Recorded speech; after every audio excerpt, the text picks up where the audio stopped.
एका गावात महात्मा आले. संत प्रारब्ध बदलू शकतात बरं, देवाला नाही प्रारब्ध बदलता येत. देवाला जर प्रारब्ध बदलता आलं असतं तर तो बिना चपलाचा काऊन फिरला. तुम्ही आता जिला वाटे लावले माझ्या लक्ष्मी मातेला, जी कमळावर उभी आहे, तिला जर प्रारब्ध बदलता आलं असतं तर ती 6 महिने 26 दिवस दगड उशाला घेऊन, नाही राक्षसनीच्या तोंडाचा वास घेत का बसली. 6 महिने 26 दिवस आणि बाकीचे महिने 14 महिने 27 दिवसातले फक्त 6 महिने 26 काढे. तर हे बाकीच्या दिवसात दगड उशाला आणि गवत पाठीला घेऊन विशाल भाऊ लक्ष्मी झोपली. लक्ष्मी योग घडला, सीता देवी कर्मे श्रीराम वनवासा गेला. का नाही का का का देवाला नाही त्याचं प्रारब्ध बदलता येत, नाही चप्पल घालता आली. अहो ज्यांच्यावर संताची लक्ष्मीची कृपा झाली, ज्या घरी लक्ष्मीची थोडीशी कृपा झाली, त्या घरच्या बाईला जशा साड्या तशा चपला. वाक्य कळालं का तुम्हाला. ज्या घरी लक्ष्मीची थोडी कृपा झाली त्या घरी त्या बाईला जशा रंगाची साडी तशा चपला. हॉलमध्ये घालायची चप्पल वेगळी, किचनमध्ये घालायची चप्पल वेगळी. महाराज घरी आल्यावर हाणायची चप्पल आहे का नाही काय माहिती. आणि महाराजांनी चुकीनं वागल्यावर त्या थुत्तर फुटूस तर हाणते, आणि ते बी काय खोटं थोडं विठाला विठाला विठाला. मला सांगा थोडीशी लक्ष्मीची कृपा झाली तर आपल्याकडे इतका बदल होतो, इतका बदल इतका बदल इतका बदल. आणि तिलाही चप्पल नाही, तिला गादी नाही. तिच्या मालकाचं नाव घेणाऱ्या बाळूला एवढे मोठा पलंग बसायला टाकलाय. कोणाच्या मालकाचं नाव घेतो आपण. लक्ष्मीच्या मालकाचं. बुवा लक्ष्मीच्या मालकाचं नाव घेतो ना आपण, मनोज भाऊ. तर आपल्याला एवढा मोठा माईक, सगळं पद्धतशीर यथा सांग, आणि त्या मालकालाही चप्पल नाही. प्रारब्ध देवाला त्याचं बदलता येत नाही. एका बाईला गावात एक साधू आले, 5-10 साधू येत होते पूर्वीच्या काळात. ज्यानं 6 धुतले त्याचं नाव साधू.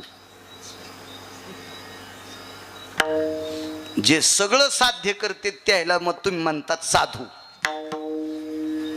तुम्ही आम्हालाही म्हणतात, हे तुमच्या मनाचा मोठेपणा आहे. वाणी श्रीमंत आहे तुमची, आम्ही नाही त्या यादीत येत. साधू त्याला म्हणायचं. काम, क्रोध, मद, मत्सर, लोभ, अहंकार यानं धुवून टाकलाय ते साधू.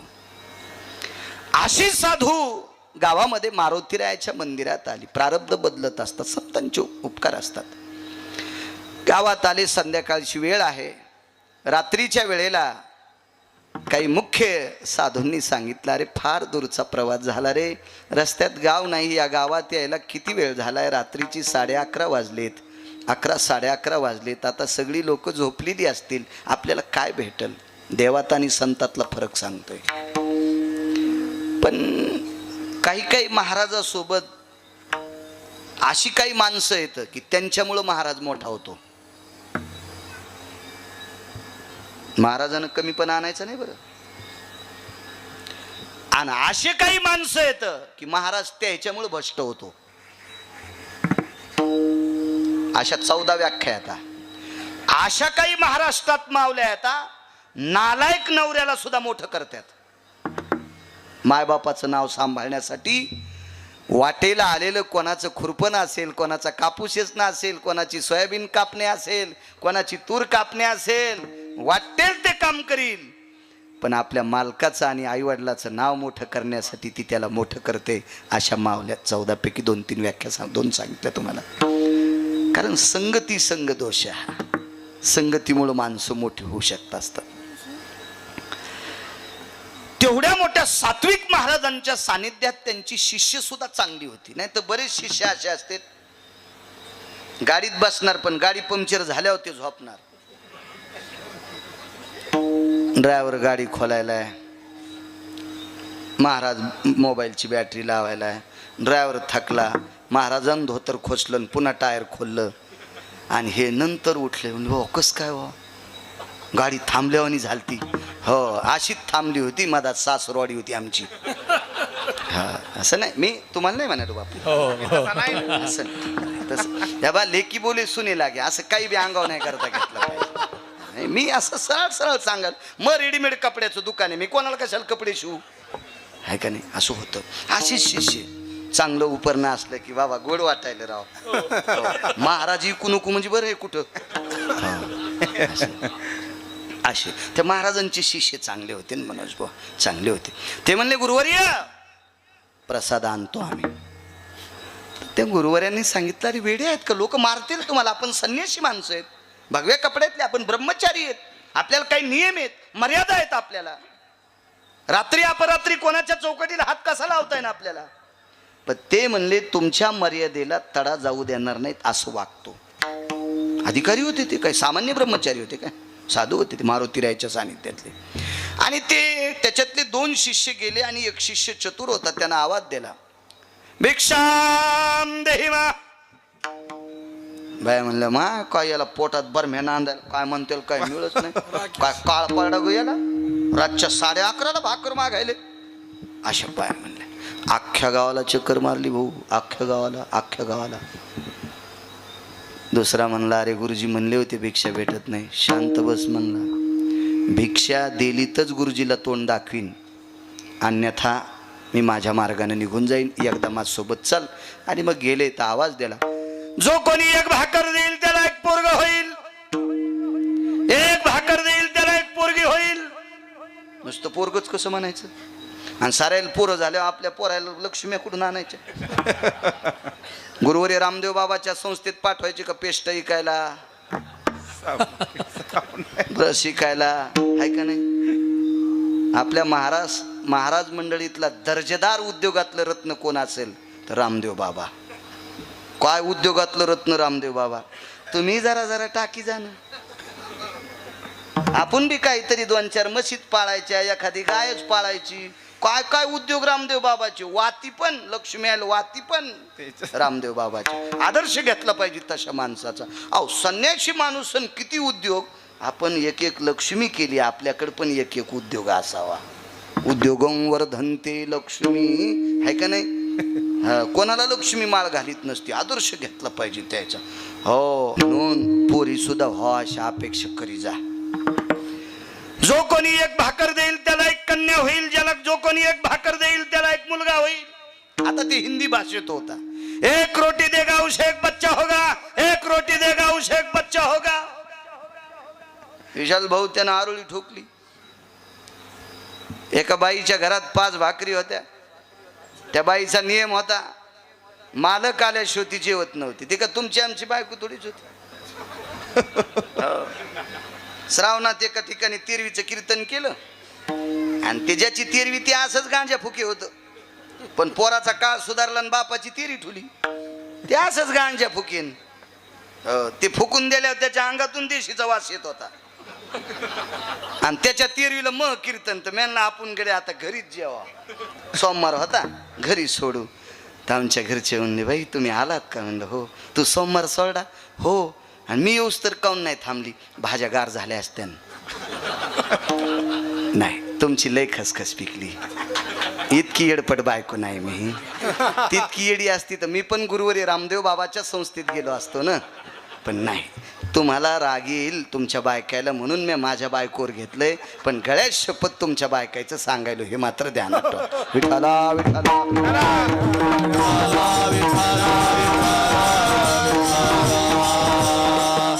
तुमच्या आमच्या बायका येतोय. एका निष्ठावंत वारकऱ्याची पत्नी होती. 5 भाकरी. मालक येईन म्हणले, आले नाही. आपल्या बायका काय बाबा. 1 जणाची इथं मनोज भाऊ आम्ही जेवायला गेलोत. अजूनच कीर्तन ते म्हणजे या जेवायला गेलोत. उन्हाळ्याचे दिवस, कुरड्या पापड्या वगैरे सगळं. रस, आंब्याचा रस होता, गावरान आंब्याचा. हो, ते दुर्मिळ झालाय गावरान आंब्याचा रस. आता कशाला काही लावलं की हे फार उत्कृष्ट. सुंबळे आहेस तू, येडपट आहेस, तुला आखलीचा कांदा नाही. गावरान आंब्याची बरोबरी जगातल्या कोण्याच आंब्यान करायची नाही. कोण्याच आंब्यान करायची नाही, कोण्यात नाही. आणि लोणकड्याचं माझ्या या महाराष्ट्रातल्या माऊलीने हातानं रई लावून किंवा घरच्या गाईचं म्हशीचं मिक्सरवर दही हलवून त्याचं काढलेलं लोणी, स्वतःच्या चुलीवर किंवा गॅसवर कढवलेल्या लोण्याचं तूप जगातल्या कुठल्याच कंपनीच्या तुपानं बरोबरी करायची नाही. तूप विकायची पद्धत कशी होती माहिती आहे का? घृतायो व्यापारयं तत्वबलेषु पारनिरोर सव्य भागानां यद्घ्रताति जायते न घ्राणमेवचम. जिनच्या पॅन्टीवाल्याला काय माती माहित नाही, तुम्हाला बी टिकलेवाल्याला काही माती माहित नाही. फक्त जुन्या बायकांना विचारा आणि जुन्याला विचारा, जुन्या म्हातारा इथं असं तेल तूप लावायचे. वा वा वा वा वा बापू, हे मी नाही लिहिलेलं, मला फक्त वाचायचा नाद आहे. एखादा म्हणत असेल कशात आहे, तू वाचव रे चोंबळ्या. विठाला विठाला विठाला.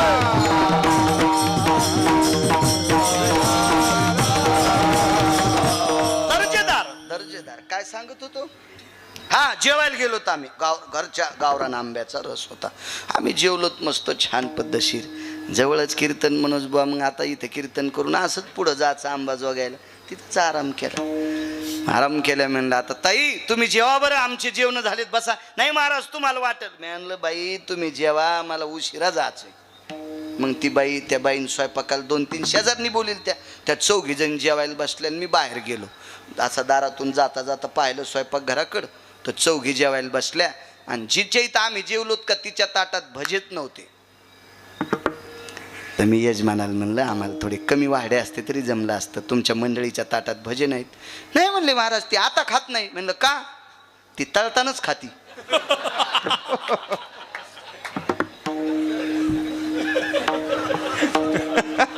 ती गार झाल्यावर खात नाही म्हणले, ती तळतानाच खाती. वा वा वा वा म्हणलं कायच वा. आमचं पण नशीब तुर्कस्तानच्या पलीकडे झोपलंय, त्या बायकोच्या हातचा स्वयंपाक खाल्ला. आणि तू तर कुठं झोपला असेल काय माहित, तुला तर मरूस तर खाचा. विठाला विठाला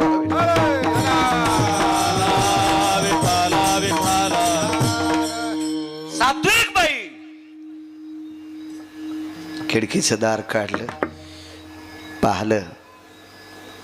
महाराज थांबा, महाराज थांबा.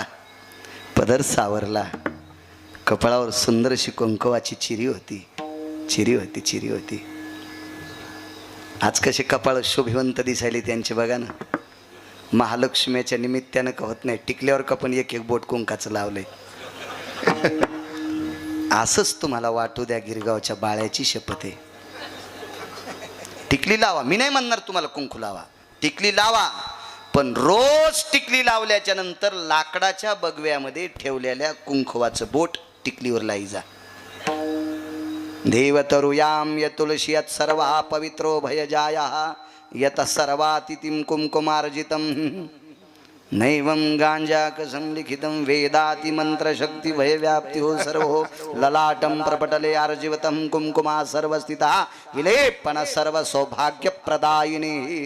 हे कशासाठी? हे काय हे डोकी गोळ्या संपलेल्या लोकांनी दिले काय? किती सुंदर कपाळ दिसते आज, किती सुंदर, किती सुंदर. त्या टिकली का लाविनत पण कुंकवामध्ये बोट बुडवायचं.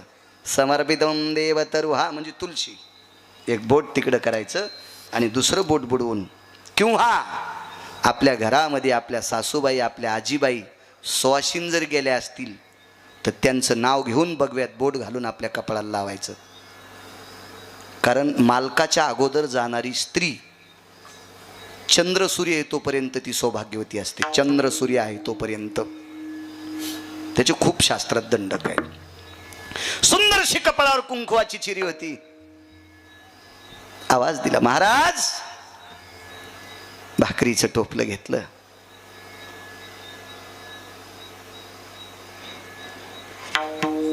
आणि त्या भाकरीचं टोपलं साधूच्या झोळीत रिचून दिलं. एक लक्षात ठेवा, आपल्याकडे पेरणी झाली म्हणत नव्हते, वाहडी म्हणत होते. पेरणी काय म्हणत होते? वाहडी. आणि बी सगळं काढून घेतल्यावर ज्वारीचे 2-4 दाणे खोळीत ठेवत होते.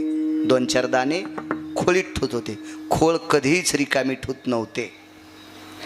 बगवं जर सुतक पडलं असेल तरच बगवं धुवायचं, आणि बगवं कोरडं झालं की लगेच त्याच्यात कुंकू टाकायचं. बगव्यातलं कुंकू झालं म्हणायचं नाही, वाटलं म्हणायचं. असा शास्त्राचा सिद्धांत.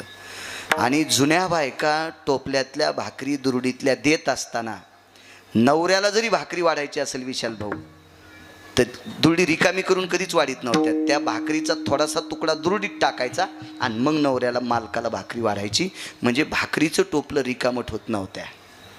आपल्याकडे पद्धत आहे. नवरात्रीमध्ये गोंधळी दादा जर आपल्याकडे आला,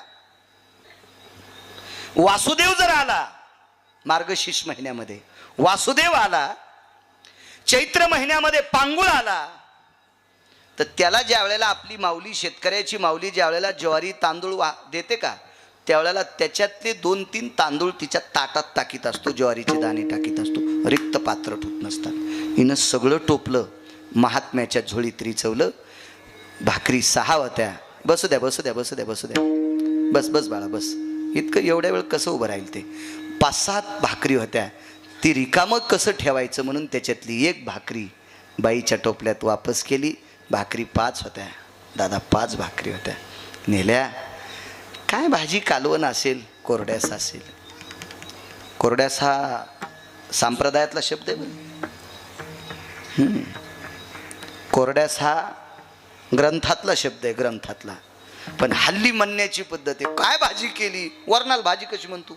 हो, वरणाला भाजी कशी म्हणता येईल. हा, आणि असं कोरड्यास जर कोणी म्हण, हे ते नेवळट आहे, ते शुद्ध बोलत नाही. शुद्ध काय तुझ्या बापानं आणलं का सोमळ्या. तो ओरिजिनल शब्द मातीत घातले, तू हे शब्द शुद्ध असते तो नालाय का कुठले पण. आपली बोली आपलीच बोली आहे. या महाराष्ट्राची माती, या महाराष्ट्राची भाषा इतकी पतिव्रता, इतकी पवित्र आहे, पतिव्रता आहे. तिला पेनचं स्पर्श सुद्धा असं, टाका स्पर्श न सहावती. टाक म्हणजे पेन. मराठी भाषा ही सगळ्या भाषांची राणी आहे. टाक म्हणजे पेन. पेनचा स्पर्श सुद्धा सहन करीत नाही. माडी, माडी आणि मा शब्दावर पेन आदळा. कोण ही एका बला माडीवरी, कुमकुमम नारजवा निर्धारी. पेनचा टिपका दळा कोणी एक आबला मांडीवरी. किती शब्दाचा अनर्थ आहे. माडी आणि मांडी, एक पेनचा टिपका दादा, एक पेनचा टिपका सहन करीत नाही. इतकी पवित्र भाषा मराठी भाषा आहे. आपली शब्द आपलं सांभाळा, आपलं आपलं सांभाळा. आई शब्दाचा दर्जा किती, बाबा शब्दांचा दर्जा किती, दादा शब्दांचा दर्जा किती, तात्या शब्दांचा दर्जा किती, अण्णा शब्दांचा दर्जा किती, भाऊ शब्दांचा दर्जा किती, नाना शब्दांचा दर्जा किती. आबासाहेब, दादासाहेब, नानासाहेब, का काय दर्जेदार शब्द आहेत. इतके मोठे दर्जेदार शब्द सांभाळायचे. काय असेल ते कालवण, कोरड्यास चटणी भुरकी काय असेल ते देऊन टाकलं. मारुतीरायाच्या मंदिरात दरबारात तो प्रसाद वाढला आणि तृप्तीचा ढेकर दिल्याच्या नंतर त्यांच्यातले मोठे अधिकारी महात्मे होते. त्यांनी सांगितलं, बाळा पाठीवर थाप टाकली, काय बोलतो तसं वागतो रे. अरे कोणी दिलाय हा प्रसाद, कोणी दिलाय, कोणी दिलाय. महाराज आनंद ज्या वेळेला असा गळ्याला येतो का, त्यावेळेला एखादा शब्द तोंडातून पडत असतो. महाराजांनी खूप वर्णन स्तुती केल्याच्या नंतर त्याच्या तोंडातून एक शब्द पडला, गुरुवर्य भाकरी फुकट आणलेल्या नाहीत. भाकरी फुकट आणलेल्या नाहीत. आता मला असं वाटतंय गुरुजींना राग एका गोष्टीचा आला की त्या गुरुजींनी पैशाला कधी हातच लावला नव्हता, कारण त्यांचं लग्न झालेलं नव्हतं. त्याच्याकरता त्यांना पैशाचा काही संबंधच नव्हता. मागणं पुढं फुफुटा उडं. मी त्यांचं सांगतोय, त्यांचं. आताच्या बाबतीत नाही. आता पैसा सुटलाय कोणाला नाही, त्या सुटली द्रव्यालोभ माया भस्मदंड छाया तरुवराची, भस्मदंड छाया तरुवराची. नाही त्या सुटली द्रव्यालोभ माया भस्मदंड छाया तरुवराची, भस्मदंड छाया तरुवराची. नाही त्या सुटली द्रव्य लोभ माया. लग्न कर नाही तर नको कर, किंवा आयुषा कोणी दावा हे जया नावडे, कन्या पुत्र घोडे दाराध. नाही नाही, मॅच बंद केलं. हे इस्तू लाईन म्हणून विठाला विठाला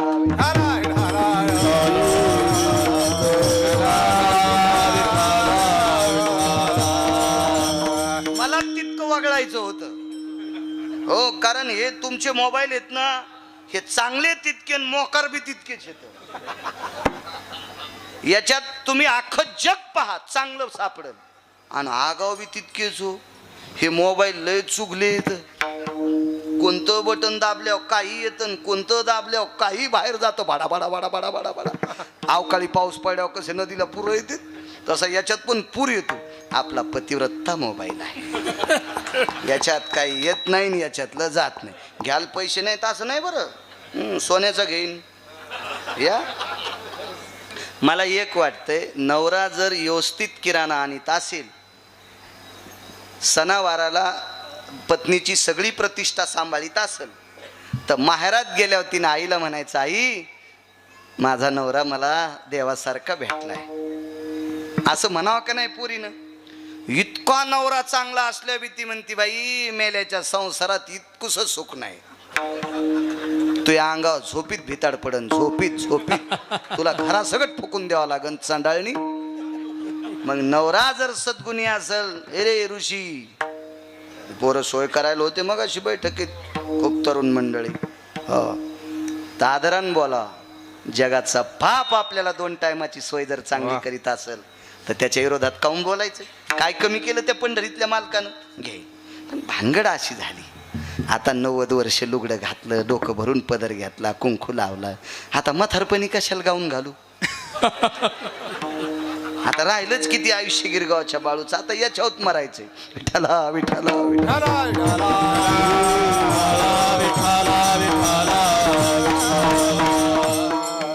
फुकट भाकरी नाही आणलं, पैसे नव्हते.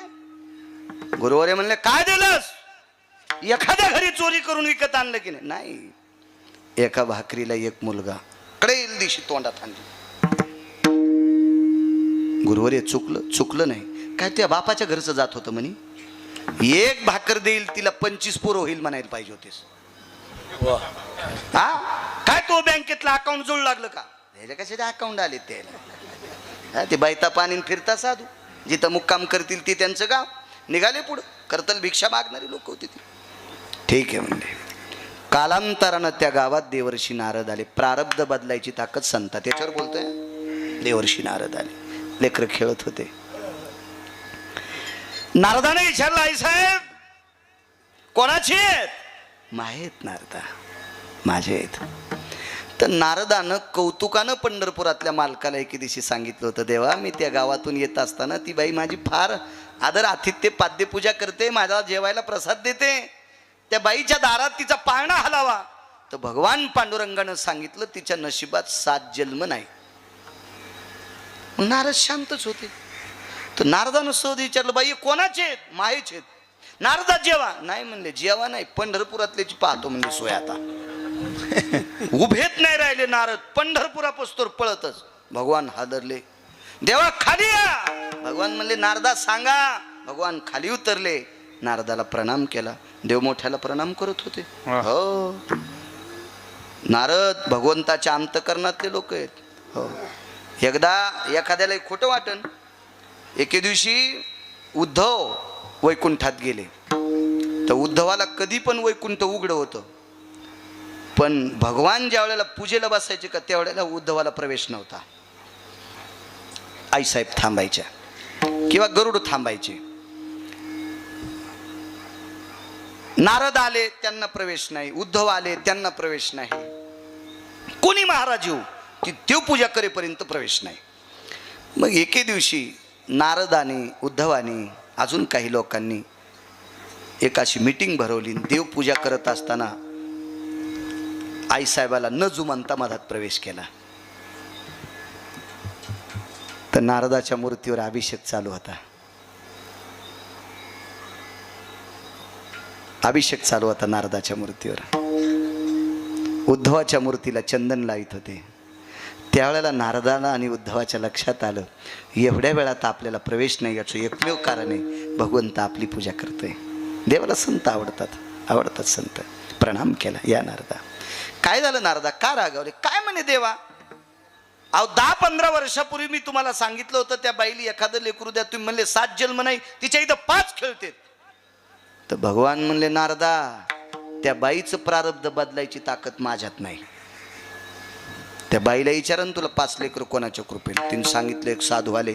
मग नारदा, तुम्ही जर कृपा केली असती तर चंद्र सूर्य येतोपर्यंत तिचा वंशवेल कशी खुरडी असती. ही तुमच्यातली ताकद, प्रारब्ध बदलायची ताकद संतात आहे. मग संतांचे जर उपकार झाले ना तर माणूस इतका उंच जाऊ शकतो. एक मुद्दा तुमच्या पुढे मांडतोय. विठाला विठाला विठाला, एकच मुद्दा आहे. वाल्या नावाचा व्यक्ती,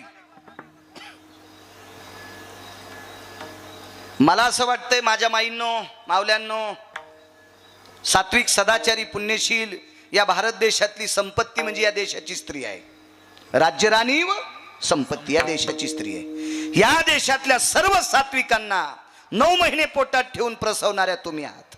रत्न आहात तुम्ही, रत्न या देशातलं, रत्नांना जन्म देणाऱ्या महारत्न आहात. तुम्हाला सांगतो माझ्या माईंनो, वाल्याला त्याची बायको सुद्धा वाल्मिक म्हणत नव्हती. मला काही पुराणात हा उल्लेख आढळलेला नाही, पण मी मोठ्यांचं मानतोय. आमच्याकडे वयोवृद्ध, तपोवृद्ध, निष्ठावंत वारकरी साहेबराव महाराज सोनोटीकर, एकदम साध्या विचाराची व्यक्ती, पण प्रचंड भगवान पांडुरंगावर विश्वास, प्रचंड. त्यांनी म्हणावं, ए बायांनो, साधी भाषा होती, अगं वाल्या इतका नालायक होता की त्याची बायको सुद्धा वाल्मिकराव म्हणत नव्हती. म्हणजे कामच चुकीचं होतं ना. मग त्या वाल्याचे वाल्मिक झाले, वाल्मिकाचे वाल्मिक ऋषी झाले, आणि वाल्मिक ऋषीचे महर्षी वाल्मिक झाले. उपकार कोणाचे? नारदाचे. मी बऱ्याच वेळेस सांगितले, हे कोणाचे उपकार आहेत वाल्मिकावर? नारदांचे. मृदंगाचार्य महाराज नारदांचे उपकार आहेत. नारदाची भेट झाली किंवा नारदांचं दर्शन झालं, सगळी पाप संपली. आलिंगन संताची या दिव्य झाली माझे काया, मस्तक हे पायावरी त्यांच्या ठेविता, मस्तक हे पायावरी त्यांच्या ठेविता. हे आलिंगने संतांची दिव्य झाली माझी काया, मस्तक हे पायावरी त्यांच्या ठेविता, मस्तक हे पायावरी त्यांच्या ठेविता.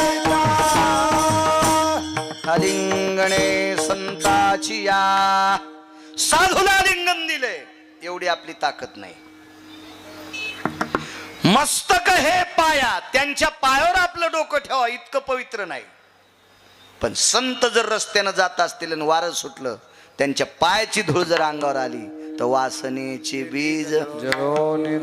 पण वाल्या किती नशीबवान, नारदाचे पाय सापडल्याबरोबर पायावर डोकं ठेवलं दादा, आणि नारदाने उचलल्याबरोबर वाल्याला आलिंगन दिलं.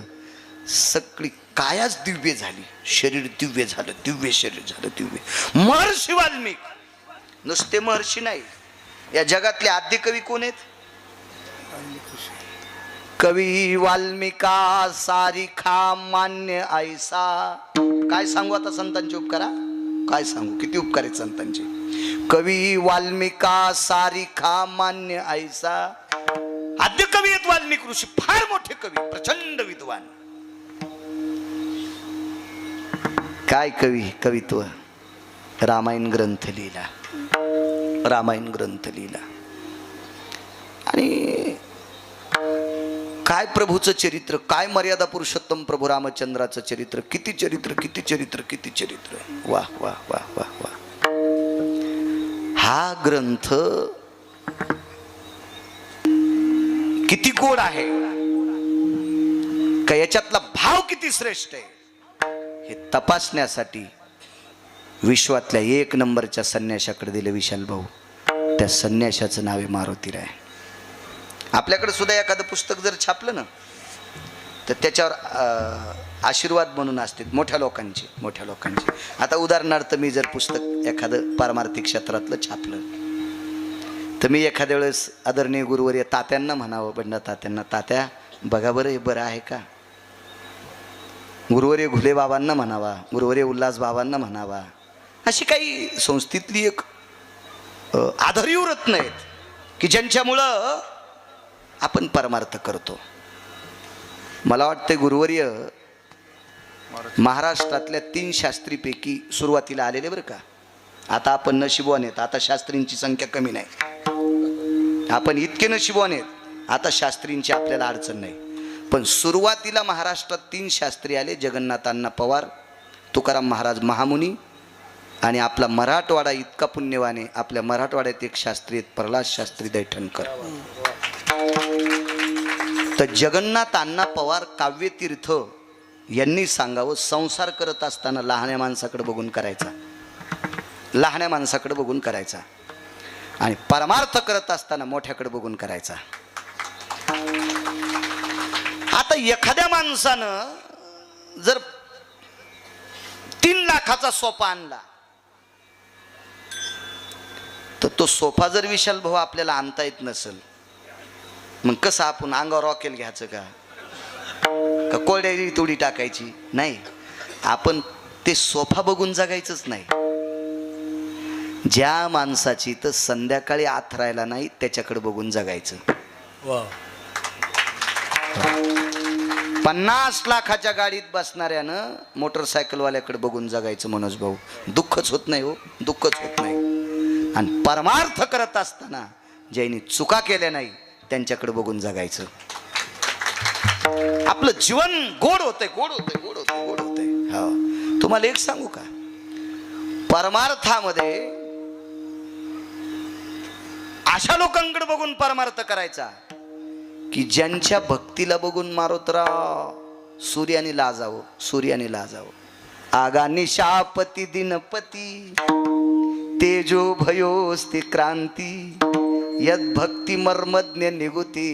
भाष्यकारांचं वाक्य. हा निशापती दिनपती, दिवसा प्रकाश देतो तो सूर्य आणि रात्री प्रकाश देतो तो चंद्र, आणि ज्याच्या प्रकाशामुळं नालायक सुद्धा माणसासारखे वागतात तो प्रकाश संतांचा असतो, आदरीव लोकांचा असतो. त्या लोकांकडे बघून आम्ही परमार्थ करायचा असतो. हे हावभाव करणाऱ्याकडे नसतो. देखावा तो कोणाला करता येतो, काय विषय नाही. तुम्हाला एक सांगू का, आमच्या कपड्यापेक्षा सिनेमातल्या महाराजाचे कपडे लय ओरिजिनल असते. माझ्या जीवनात मला 4च पिक्चर आवडले, 4च. आपण खोटं कशाला बोलायचं. त्याच्या सगळ्यात जास्त कोणता आवडा असेल तर तिरंगा. मला त्याच्यातलं भाषेतलं मर्म फार आवडते, भाषेतलं मर्म फार आवडते. आणि त्याच्यानंतर अजून एक पिक्चर आहे इंडियन, बरोबर आहे ना.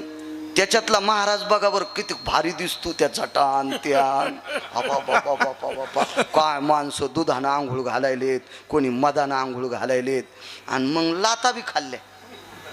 म्हणजे मला एक म्हणायचं की डेकोरेशन मध्ये दिसणारी ही याच्यावर भुलायचं नसतंय. ज्यांच्या विद्वत्तेला सूर्य लाजतोय, ज्यांच्या भक्तीला चंद्र लाजतोय, अशा लोकांकडे बघून आम्ही परमार्थ करायचा असतो, देखाव्याकडे नाही.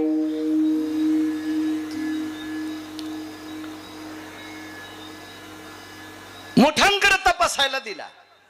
महर्षींना माहित होतं, महर्षी वाल्मिकांना, आपण केलेल्या ग्रंथाला जर मान्यता मारुतीरायाची आली तर चंद्र सूर्य येतोपर्यंत आपल्या ग्रंथाला कोणी नाव ठेवायची ताकद कोणाची हिंमत नाही.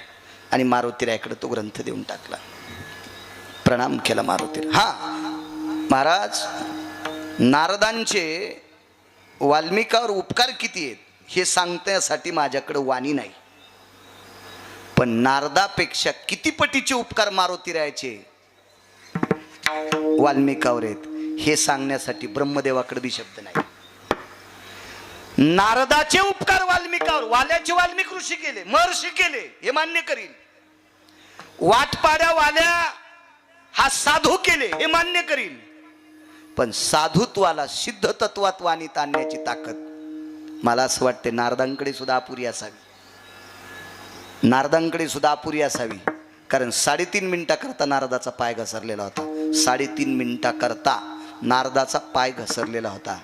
एका सेकंदा इतका ज्याचा पाय घसरला नाही त्याचं नाव आहे मारुतीराय. आणि अशा संन्याशाकडे भाऊ ग्रंथ तपासायला दिला. मारुतीरायांनी रामायण वाचलं. आम्ही एका मोठ्या साधूचा पुरावा पाहिला होता. मी मोठ्या लोकांची वाक्य ग्राह्य धरतो, मोठ्या लोकांची वाक्य ग्राह्य धरतो. एखाद्या वेळेस माझ्या मुलानं जरी कुठं कीर्तन ऐकलं असेल, तो 6वीला आहे, त्यानं एखादं वाक्य सांगितलं तर मी ते खोटं मानणार नाही, पण वाचिल्याशिवाय खरं मानणार नाही. मी परमार्थातलं गाढव आहे. एखाद्या वेळेस काटेवाड घोड्याच्या सुद्धा चुकीच्या जाग्यावर जर गोमाशी बसली तर घोड्याला हाणताच येत नाही. त्यानं किती शेपूट हाण द्या माणिक भाऊ, किती आणू द्या, ती गोमाशी उठतच नाही. पण गाढव जिथं गोमाशी बसन तिथलं कातड घासीत, पण गोमाशी मारतच. तसं मी गाढव का असं पण परमार्थातलं विठाला विठाला विठाला. पुरावा हा अधरीव लोकांचा सांगायचा, अन्यथा पाहुनी ग्रंथ करावे कीर्तन. एक तर पाहून वाचून सांगेल, अन्यथा टोकाला गेलेल्या देवमान्य लोकांचं वाक्य सांगेल. पुढे गेले त्याचा शोधित महाराज, पुढे गेले त्याचा शोधित महाराज. क्या बात है?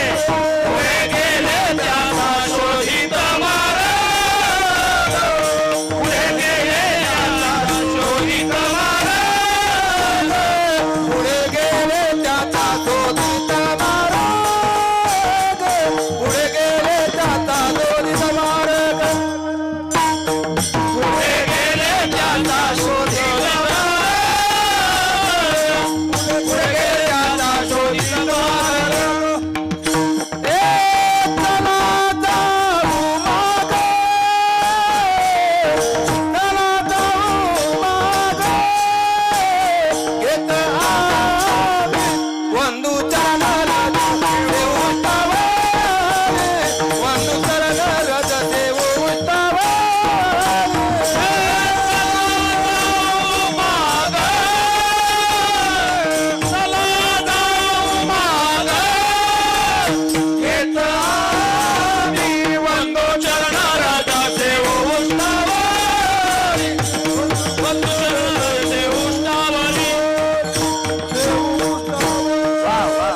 महाराज गोड पुरावा. ते बऱ्याच वेळेस असा एखादा पुरावा माझ्या कीर्तनात देत असतात. आगाव महाराज, त्याच्यामुळे मी त्यांना मामा म्हणलं मगाशी.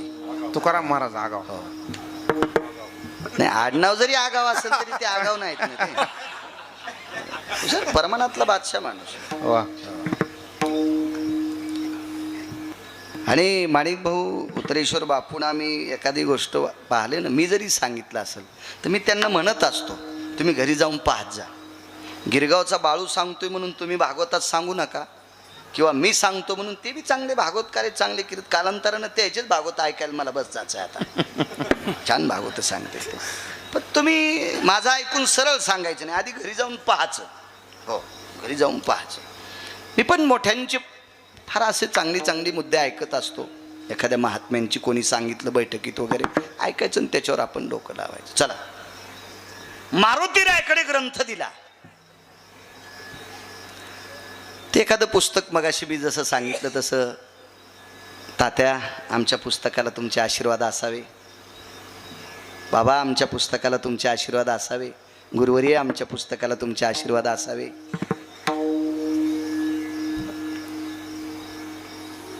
मला पुराणातला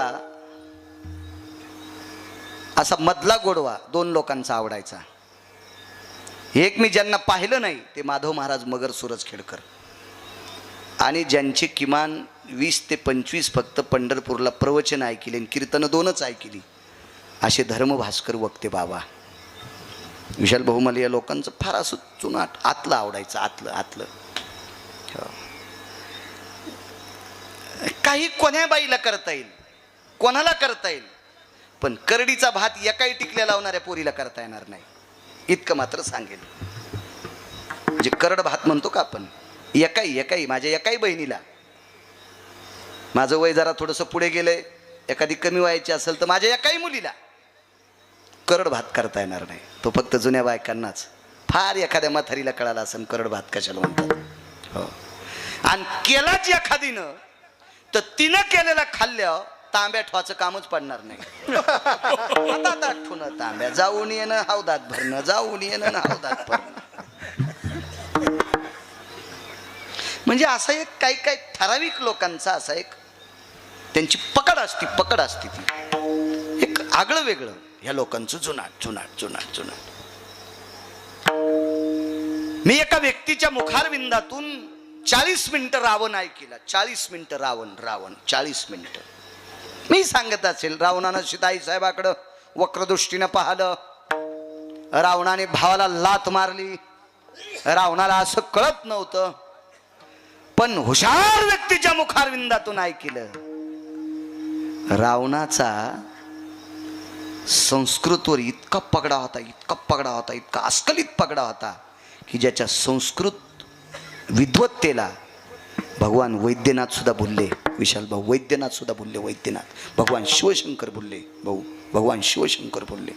प्रचंड विद्वत्ता होती रावणाकडे. अशा 6 गोष्टी ऐकल्या त्याच्याकडच्या. हे मोठ्या लोकांकडे ऐकायला भेटतं. आपल्याला एकच हा ते मूर्ख आहे, त्यांनी सीता रामून ठेवली. आपण इतकंच बघतो. त्याच्यातलं आतलं पान हे काही ठराविक लोकांकडे तुकाराम मामा मिळणार. ठराविक लोक ज्यांनी आयुष्य परमार्थात घातलं का त्या लोकांना पहा, त्यांच्याकडे भेटणार. मी दुर्योधनाच्या बाबतीतला एक मुद्दा मी पाहलं नाही. वारकरी संप्रदायातले आधारवड श्री गुरु बंकट स्वामी महाराज यांनी दुर्योधनाच्या बाबतीतला एक मुद्दा सांगितला होता की दुर्योधन 3.5 वज्रापैकी एक वज्र आहे. 3.5 वज्रापैकी एक अर्धवज्र कोण असेल तो दुर्योधन आहे. आणि मोठ्यांचं ऐकल्याच्या नंतर असा वेगळा गारवा असतो ना महाराज, वेगळा गारवा असतो. या बा ऊन इतकं तापावा, धनाला पाणी पाहिजे असावा, आणि थोडेफार थेंब पडले की धन हुरपाळून जातं. त्याच्यापेक्षा नाही पडलेले बरे. मग ओतप्रोत पाऊस झाला की ते धन असं लसलशीच होतंय, आणि थोडेफार पडे थेंब आणना ते धन करपून जातं. म्हणजे विद्वानाचं ऐकल्याच्या नंतर आपली बुद्धी लसलशीत होती, आणि भंगिऱ्याचं ऐकलं आपल्याला वाटतं दही खाऊ, भाता का लिंबू पिळू. अरे दही नसल्यावर लिंबू पिळीत असते सोंबळ्या. ताजं दही असल्यावर बी तू दही पिळलं लिंबू पिळलं, तुला माणूस म्हणावं का कुत्र रे? तू नालायक आहे. राम लक्ष्मण हे दोघे बंधू जेवायला बसले, दही भात लिंबू तुझ्या तोंडात रुमणं ठोकायला पाहिजे. नाही गेलं तर हातोड्यानं हाणायचं, निकून काढायचं. विठाला परमार्थात चुकीचं बोलणारी माणसं ही त्याच्या घरासाठी घातक नसतात, ती गावासाठी घातक नसतात, ती तालुक्यासाठी घातक नसतात, ती अख्ख्या सनातन संस्कृतीसाठी घातक असतात. मोटरसायकलचा ड्रायव्हर 2 लोकांसाठी किंवा 3 लोकांसाठी घातक असेल. जीपचा ड्रायव्हर भाऊ 10 लोकांसाठी घातक असेल किंवा 12-13 लोकांसाठी घातक असेल. एसटीचा ड्रायव्हर 55 ते 60 लोकांसाठी घातक असेल. रेल्वेचा ड्रायव्हर 1000 लोकांसाठी घातक असेल. वक्ता अब्जावधी लोकांसाठी घातक असतो. कारण आमच्यावर विश्वास असतो, लोकांचा विश्वास असतो. मगाशी बायकांना महालक्ष्मीच्या बाबतीत सांगितलं, अनुराधा नक्षत्र तुमच्या परिसरातल्या भूदेवाला ग्राम जोशीला विचारायचं, अनुराधा नक्षत्राचा पर्वकाळ कधी आहे. त्या पर्वकाळावर लक्ष्म्याचा डब्बा उघडून लक्ष्म्या एका ताटात राशी ठेवायची आणि त्या राशीत लक्ष्मी ठेवून तिला हळीत कुंकू लावणे म्हणजे तिला आमंत्रित करणे ही पद्धत आहे. दिवा लावून असं विचारून लक्ष्म्या आमंत्रित करायच्या. आणि वाटे लावायची पद्धत आपल्याकडे मगाशीच मला एक जण म्हणला, आता उतरायच्या कधी. आम्ही ज्यांच्याकडे बसलो त्यांना सांगितलं पर्वकाळ आधीच होता उतरायचं, काय ताण नाही, तुम्ही उतरल्या त्याबद्दल काय दुःख नाही. पर्वकाळावर उतरायच्या कधी. तर आपलं कसं असतंय, आमक्याची बाई पाहून जाईन तो उतरायच्या. वैकुंठात लक्ष्मी झोपली तरी फलाण्याची बायको पाहायलाच आली नाही, आणि तरी तू ही लक्ष्मी उभीच. तिला हाडाच्या डॉक्टरकडे न्यावं लागन मनके नीट करायला त्या लक्ष्मीला. याच्यावर नसतंय. शास्त्र म्हणेल ते सांडावे, ते राज्य ही तृण मानावे. आपल्या संप्रदायाचा नियम आहे महादेव भाऊ. कोणाचं नसतं ऐकायचं, पुराणाचं ऐकायचं असते. चला ग्रंथ तपासायला द्याला इथपर्यंत आलो ना. मारुती रे काय सांगू आता, संता चूप करा, एवढ्या समाधान माना. बा तुम्ही म्हणताल पाळी लय मोठी एक जणांनी घेतली, त्यानं लय मोठी घेतली पण फटे पाडले. त्यानं लय घेतली पण बेटी नाही काढ्या. मग पाळी 2च पाटे होईल पण मी शेल्याहून माती काढली. इतकं मात्र कौतुक करा ना, हाय का नाही. शेणावून माती पाडी असं कधी कधी आऊ थांबणाऱ्याचं भाई का नाही. एक जण म्हणला बाबा आमचा काय गडी आहे बाबा, दूध वायात जाऊ देत नव्हता. हा म्हशीचं दूध काढताना बकिटातलं दूध सडायला लाईत नव्हता. हो. म्हणजे इतका गडी मालकाच्या हिताचा होता, दूध लाईत नव्हता म्हशीच्या स्तनाला, तोंडातलं पाणी लाईत होता. पण म्हशीला 2-2 दिवस पाणी पाजित नव्हता. काय करायचा देऊ मोकाऱ्या गडी तसा. मला माफ करा, तुम्ही म्हणताल एकाच याच्यावर कसं काय, मला तितकंच येते असं बी समजा. आमच्या हौदात तितकंच पाणी असंही समजा.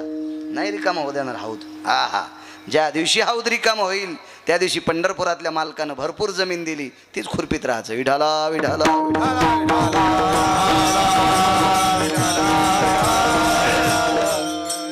वाचिला ग्रंथ. आता मारुती रायाला ग्रंथ का नाही आवडणार. आणि पुन्हा वाल्मिकाने लिहिलेला. मारुती रायाने रामप्रभूचं भजन हलकटानं केलं तरी आवडलं. मारुती रायाला भजन रामप्रभूचं मनोज दादा हलकटानं केलं, हलकटानं. काल नेहमी कसा होता बापू, काल नेहमी खरा महाराज होता का. ग्रंथ चालू होता मग मी होय ऐकत होतो. छान माणसं होते, वाचणारही छान, सांगणारही छान होते. चांगली परंपरा आहे तुमच्याकडे. त्यांनी लगेच कीर्तन सुरू व्हायचं म्हणून त्यांनी आटपून घेतलं, लगेच आरती. छान 1-2 ओळ्या ऐकल्या मी त्या, छान. कधी कधी ओळ्या अशा गोड नाहीच अर्थ कळाला ना, तर ओळी अशी चांगली वाचली ना मग अर्थ कळत असतो. आपल्या संस्कृती, आपल्या अभंगाला सुद्धा स्वराचं भान आहे बरं का. हो, कुठल्या अभंगाला कुठला स्वर असावा, त्याला कसं काय असावा, त्याला कोण्या रागात म्हणावा. पण काही काय रागातच म्हणतात, कसा मला टाकून घ्यायला राम. तुला रावण हाणणार आहे जरसं थांब. आगावच पण असं असतं का कुठं, एक मर्यादा असते. संत शिरोमणी निळोबारायांचं एक प्रमाण आहे.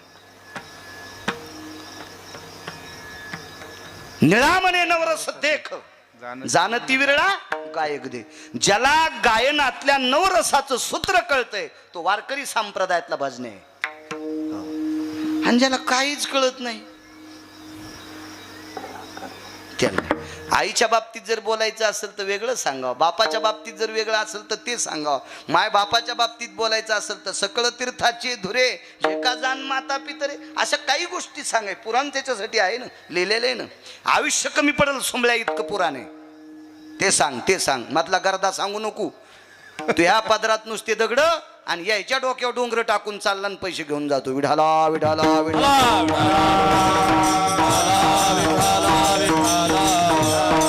चुके चुके. तुम्हाला एक सांगू का, तुम्हाला वाटतंय का लोकायला भुलीलं म्हणजे आपलं कल्याणे पाप लागतंय, पाप. तुम्हाला चुकीचं सांगणं आज मजा वाटते, आज मजा वाटती. पण ज्या वेळेला दक्षिणेचा मालक असा काठीला तेल लावून येतो का निबर ढक काठीला असा तेल लावून येतो का, त्या दिवशी ती काठी चमकल्या असं कळतं, अरे बाप रे आपण लय येडेवानी बोललोत कीर्तनात. माणिक भाऊ कीर्तनात, बताने भाऊ सुम्या लय दाड येते. कीर्तनात सटाक्या हाणल्या की यम सटाक्या हानीत असतो. पण मंडपाला झालर किती आहे तितक्याच. वरचीला झालर म्हणायचं, याला काय म्हणायचं खालच्याला पडदा. पडदा आहे का नाही. मग ती खाली आला की पडदा, झालर गिरीन मातीत. मर्यादा असली पाहिजे. चला हे बा, मिठाशिवाय एकही पदार्थ चविष्ट नाही, पण मीठ जास्त घातल्यावर बी खावा वाटत नाही. हो असं आहे ना विशाल भाऊ, त्याला मर्यादा आहे ना, मर्यादा सांगितली. ह्या बा लोणचं उन्हाळ्यात दिलं की चव येते, आणि तेच लोणचं जर वरणा इतकं वाढ भाऊ तर हात धुणं रुमाल संगत ठेवणं सर्दी होईन का नाही. मर्यादा असते, मर्यादा असते, मर्यादा असते. चला मग नालायकानं रामप्रभूचं चिंतन उलट सुलट केलं तरी मारुती रायाला आवडलं. मारुती रायानं 14 वेळेला प्रणाम केलता. काल नेहमीला 14 नुसती स्तुती. शिरसा स्थिर हृदयो यज्जायते नाम हृदया भयानाम शिरसाति जायम. माझ्या नाथबाबांनी केलेलं रामायणात पाहू नका ते. दुसरीकडे बघा, दुसरीकडे बघा, दुसरीकडे बघा. रामायण फार आहेत, रामायण. मारुती रायानं 13-14 वेळेला काल नेहमीला प्रणाम केला. कळाल्यावर एका लातात मारला तो भाग सोडून द्या. मोठ्याला सगळंच करता येत असतं. पण नालायकानं प्रभू रामचंद्राचं वर्णन केलं तर मारुती रायाला आवडत होतं, तर महर्षी वाल्मिकानं केलेलं का नाही आवडावं. वा वा. ग्रंथाच्या 2 प्रक्रिया सांगतो, बाकीच्या राहू द्या. पहिली प्रक्रिया, ग्रंथ विशाल भाऊ वाचिल्याच्या नंतर हृदयात लावला. आणि दुसरी प्रक्रिया, ग्रंथ डोक्यावर घेतला मारुतीरायाने आणि नाचू लागले. बस झाल्या 2 प्रक्रिया. एक एक एक एक हृदयाला लावला आणि दुसरी डोक्यावर ग्रंथ घेतला आणि नाचू लागले. महर्षी वाल्मिकाच्या लक्षात आलं, आपण जिंकलोत, आपण जिंकलोत, आपण जिंकलोत. आपण केलेला ग्रंथ सर्वश्रेष्ठ आहे. मारुतीरायाला आवडला. आणि आश्रमातून मारुतीराय निघत असताना, मारुतीरायाला वाटे लावत असताना मारुतीरायाने हाताला स्पर्श केला आणि सांगितलं, महर्षी वाल्मिक, एके दिवशी मी लिहिलेलं रामायण पण वाचायला या. काय सांगू आता संताची उपकारा, मी लिहिलेलं रामायण सुद्धा वाचायला या. मनोज बुवा, मग मात्र अंगावरच्या एका रोमातून घाम निघला वाल्मिकाच्या. अरे बापरे, आपल्या रामायणाला मान्यता देणारे मारुतीराय यांचं रामायण किती श्रेष्ठ असेल विशाल भाऊ. पण वाल्मिकांचं रामायण हे ध्वजपत्रावर लिहिलेलं होतं.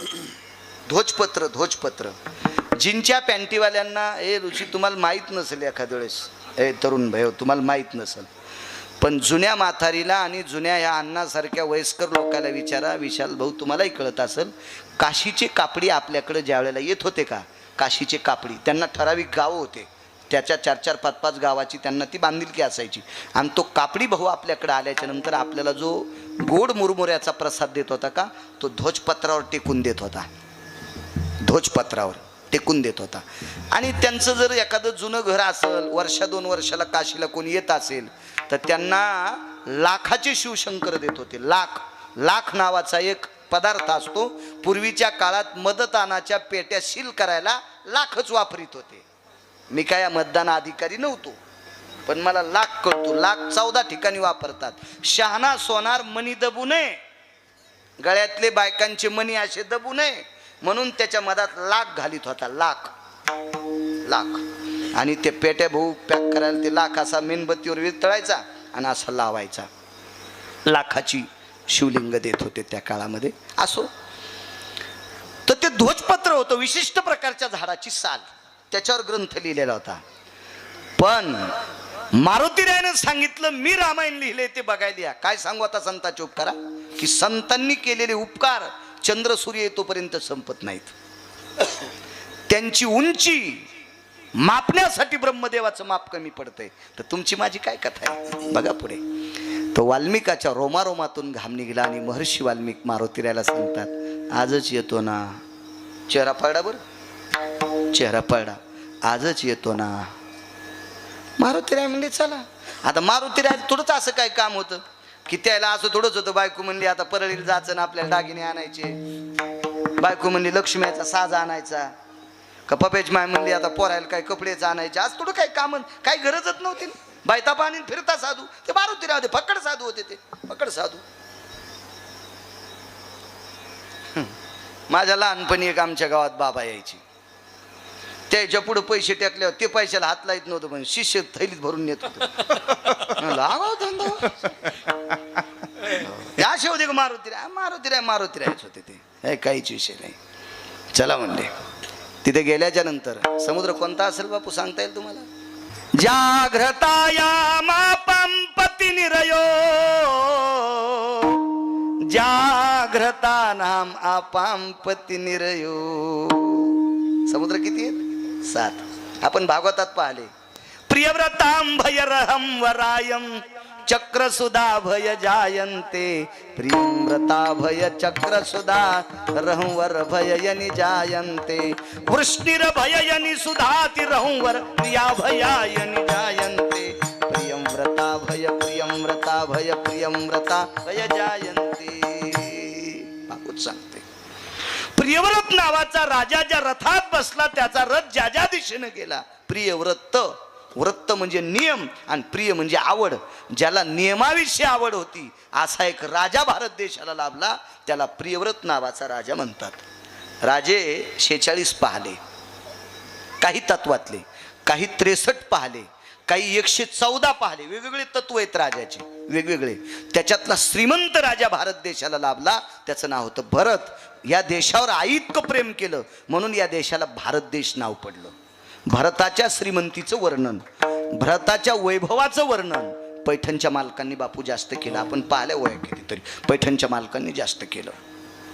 असो, असा एक घरताचा समुद्र आहे. उपमन्याकरता कोणता दिला?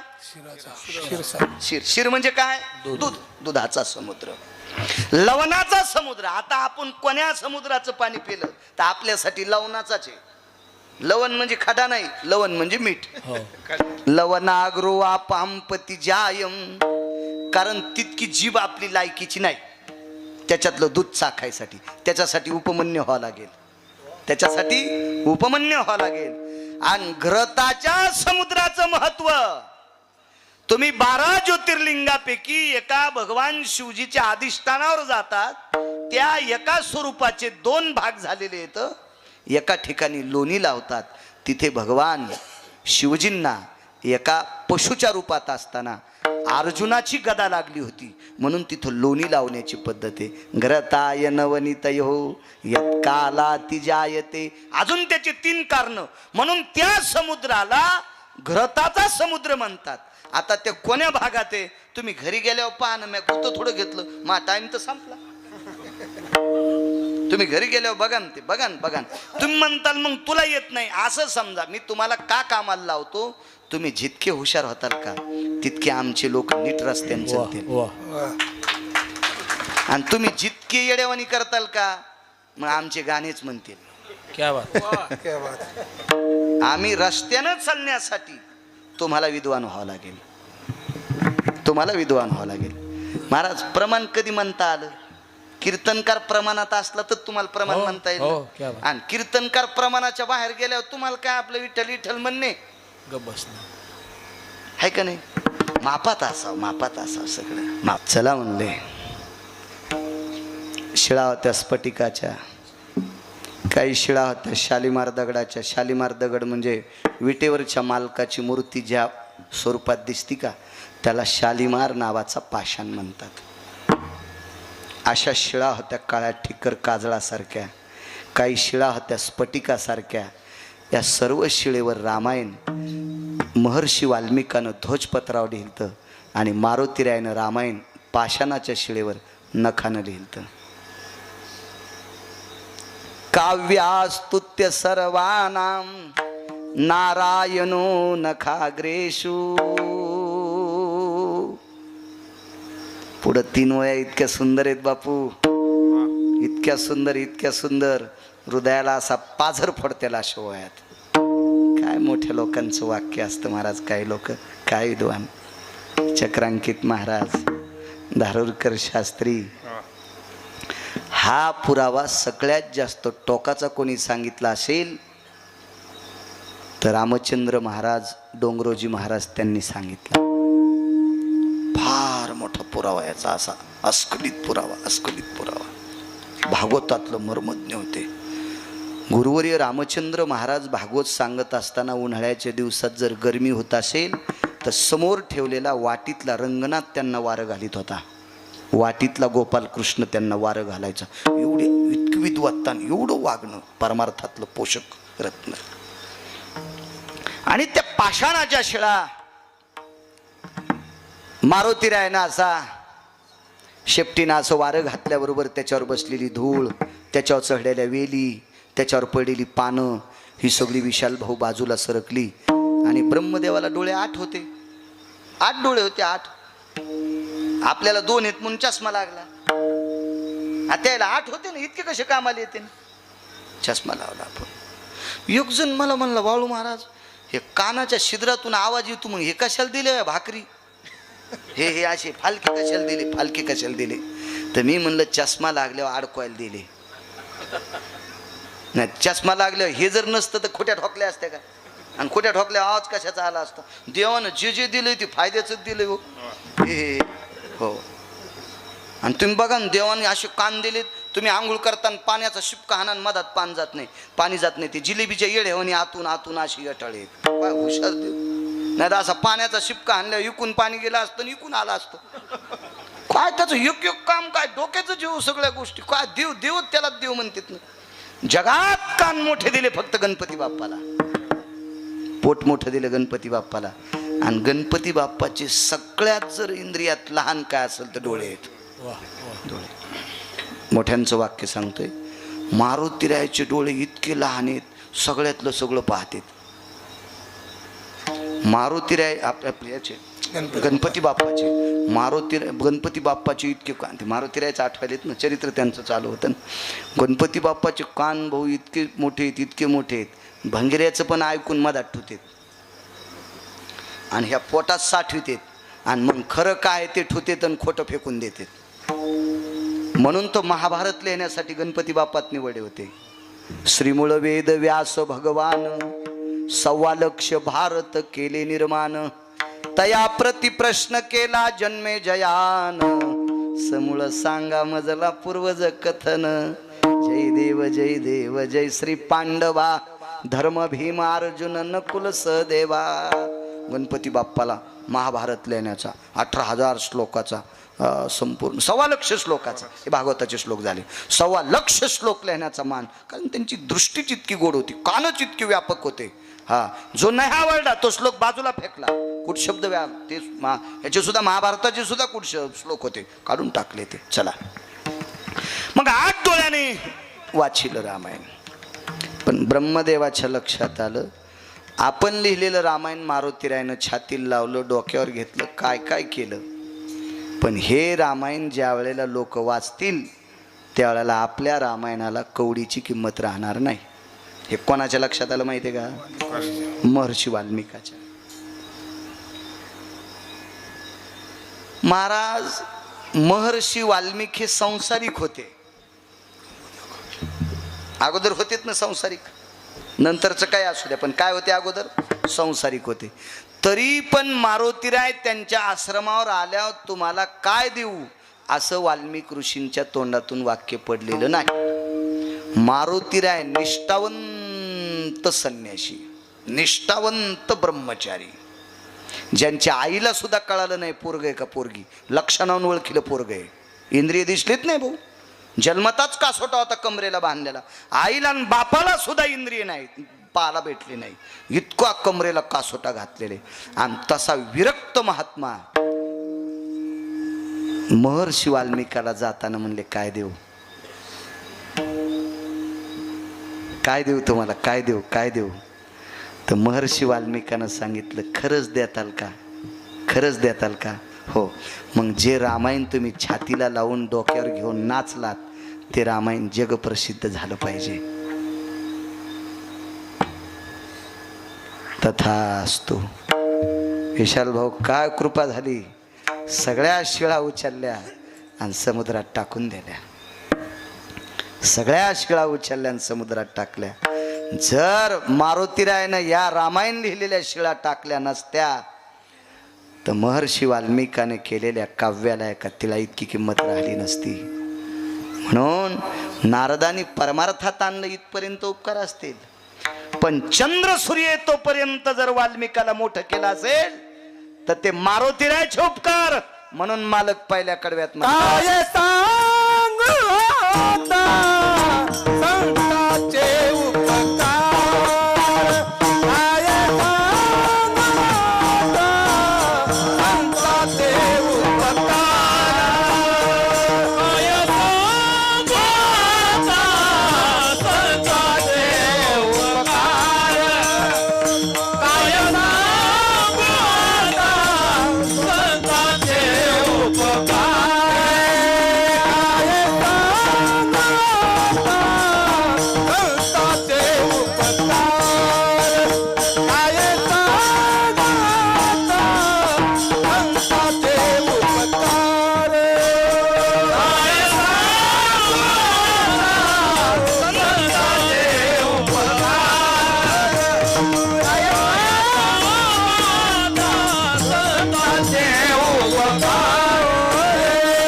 एका साधूनं एका साधूवर उपकार केले तर चंद्र सूर्य येतोपर्यंत रामायण श्रेष्ठ ठरलं.